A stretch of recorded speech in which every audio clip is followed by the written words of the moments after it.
There is no hunger. Honesty, courtesy, and kindness are practiced by all. The world has never been more perfect.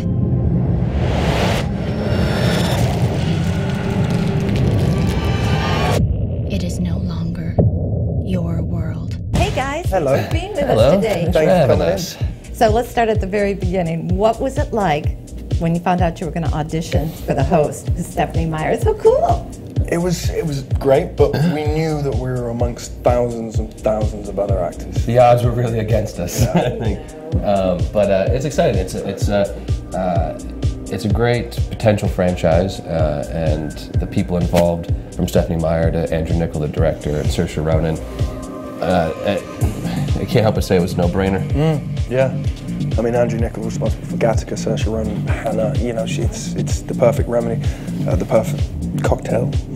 And when I first went down to Baton Rouge and saw Andrew's interpretation of the book that we both read at that point, it was spot on, and it's so rare that you get that with a director and a visionary that it's. Okay, so let's just go back and talk about that for a minute. Take a moment there. Tell me about the triangle of love here going on between all three of you. Well, technically, it's not a triangle. Yeah, it's a love box, love square, love cube. Yeah, because there's really two people inside of one body, and Saoirse's character, Melanie and Wanda. So it's quite peculiar because he knows the physical form of her, and I sort of only know the alien form of her. And we just pass her around and kiss her a bunch, and that's kind of the day at the office. Yeah, it was quite unusual. A little jealousy going on there, a little asked too many questions about it. We just showed up, didn't talk about it, went home. Now, what was it like working out in the desert? I love it. I've really discovered myself to be a bit of a desert person, I think. We're dressed in all the right gear, and we're all carrying knives and weapons, and it just felt very primal and exciting. Yeah.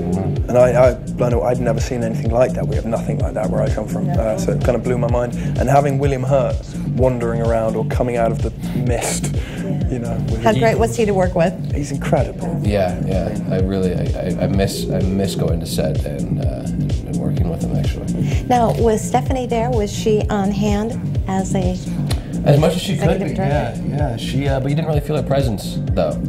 She's highly collaborative and trusting, which makes our job a lot easier. Yeah.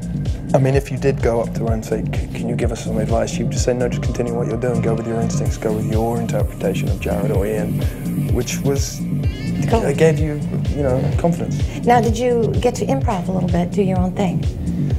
Yeah, I think that went along with their sort of willingness to collaborate. I mean, if we had an idea, if we came up with something that was, no one was stopping on set saying, no, don't you do that. It was very, they really kind of, Andrew Niccol sort of, that was the tone he set for the film, even in rehearsal. We had 2 weeks of rehearsal to start, and it was a time for us to go in and delve into the script and talk about ideas. And so a lot of the improv came within that, I think, that 2 weeks rehearsal, because that was where all that discovery was made, and then we just went and put it on its feet. And also acting with Saoirse Ronan, who had an earpiece in, and she was being fed dialogue which she recorded Wanda's monologues. So you would be responding to someone under ordinary circumstances behaving quite strangely. So you had to be very much on your toes as to what she was presenting. No, I think it was very complicated, but it was so many different layers of love that I loved it. I mean, you could just see the characters evolving from it. But that's how she writes, and it's interesting, and she brings more to the movie than just, the surface. And what's interesting is it's more than just a love story between, these two dudes back here. It really is a love story between the alien that's inside of herself, the love story between her and her little brother, her uncle, and all the new family she makes within this cave. It's much more than just what this poster shows. And it's also a fight for survival from everyone's point of view, really, and what's best for the world that we live in. How should we live? Well, I think there's quite a story in this movie. I enjoyed it, and I wish you guys the best of luck. I know you don't need it, but this was really fun. Thanks so much for sharing. Thank you. Human bodies take a lot of getting used to. They're not like the others we have inhabited. Their emotions are powerful. If her will has survived along with her memories, she may resist from within.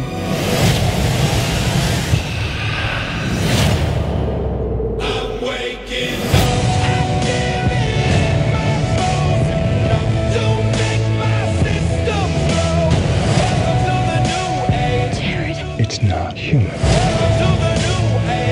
Till we stop acting human. I miss everything about her, and I would do anything to get her back. I gotta know, is Melanie in there?